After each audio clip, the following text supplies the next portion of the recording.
ফুটপাত ব্যবসায়ীদের পুনর্বাসনের প্রতিশ্রুতি পূরণে দীর্ঘসূত্রিতার প্রতিবাদে ফের উত্তাল রামপুরহাট। হকার্স জোন তৈরির দাবিতে আজ শহরের পাঁচমাথা মোড় থেকে শুরু হলো প্রতিবাদ মিছিল। নেতৃত্বে ছিল রামপুরহাট ফুটপাত উচ্ছেদ বিরোধী যৌথ মঞ্চ। প্রসঙ্গত, গত বছর রামপুরহাট পৌরসভার উদ্যোগে বুলডোজার চালিয়ে ফুটপাত দখল করে রাখা দোকান ও বাড়ি গুড়িয়ে দেওয়া হয়। সেই সময় মহকুমা শাসকের দপ্তরে এক উচ্চ পর্যায়ের বৈঠকে উপস্থিত ছিলেন রামপুরহাট পৌরপতি সৌমেন ভগত, বিধায়ক আশিস বন্দ্যোপাধ্যায় ও মহকুমা শাসক সৌরভ পাণ্ডে। তখন প্রতিশ্রুতি দেওয়া হয়েছিল 1 মাসের মধ্যে হকার্স জোনের জায়গা চিহ্নিত করে পুনর্বাসনের ব্যবস্থা করা হবে।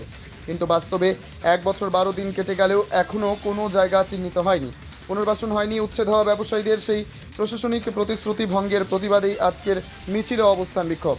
মিছিল শেষে বিক্ষোভকারীরা প্রথমে পৌরসভায় গিয়ে পৌরপতির কাছে স্মারকলিপি জমা দেন, পরে সেখান থেকে মিছিল করে রওনা দেন মহকুমা শাসকের দপ্তরের উদ্দেশ্যে।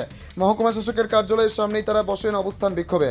তুলে ধরেন তাদের দাবি, অবিলম্বে হকার্স জোনের জায়গা চিহ্নিত করতে হবে এবং পুনর্বাসনের স্পষ্ট সময়সীমা ঘোষণা করতে হবে।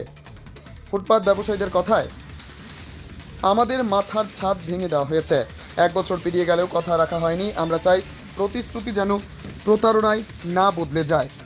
স্থানীয় প্রশাসনের তরফে এখনও কোনো প্রতিক্রিয়া পাওয়া যায়নি।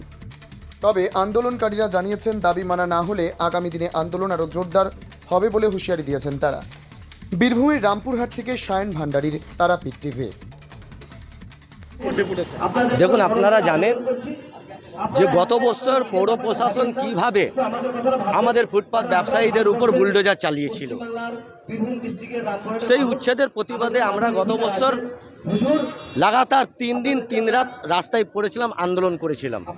সেই 3 দিন লড়াই করার পর এই মহকুমা শাসক দপ্তরের মহকুমা শাসক মহাশয়ের উপস্থিতিতে, আমাদের এলাকার বিধায়ক এবং মাননীয় পৌরপিতার উপস্থিতিতে এবং আমাদের ফুটপাত উচ্ছেদ বিরোধী যৌথ মঞ্চে 6 জন সদস্যের সঙ্গে আমাদেরকে আশ্বাস দিয়েছিলেন যে আপনারা আপনাদের স্থায়ী পরিকাঠামো সরিয়ে নিন, 10 দিনের মধ্যে আপনাদেরকে আমরা 1 মাসের মধ্যে হকার জোন গড়ে দেব এবং বিদ্যুৎ সংযোগ দোকান থেকে বিচ্ছিন্ন করা হবে না, বিদ্যুৎ সংযোগ আপনাদের দোকানে থাকবে।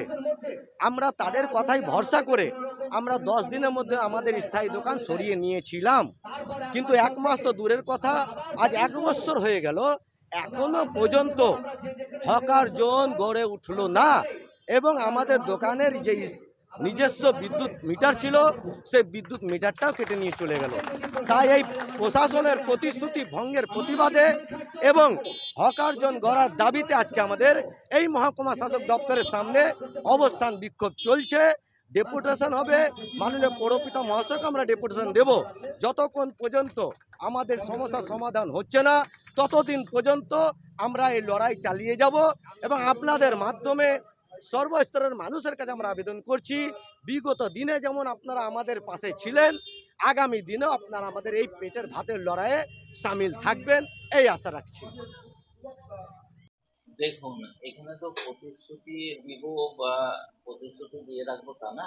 ওদের একটা যখন ফুটপাত টেম্পোরারি কনস্ট্রাকশন যারা করেছিল তাদেরকে ভেঙে সেই জায়গায় কিন্তু ফুটপাতের ব্যবসায়ীরা ব্যবসা করছে।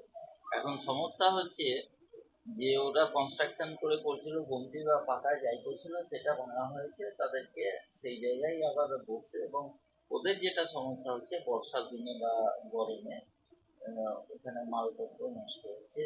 আমাদের দাবি ছিল যে ওদেরকে বলেছিলাম আমরা হকার জোন একটা করে ওদেরকে সেখানে শিফট করা হবে। কিন্তু আমি এই যেটা আমাদের পশু হসপিটাল আছে সেখানে আমরা চিঠি করে দিয়েছিলাম।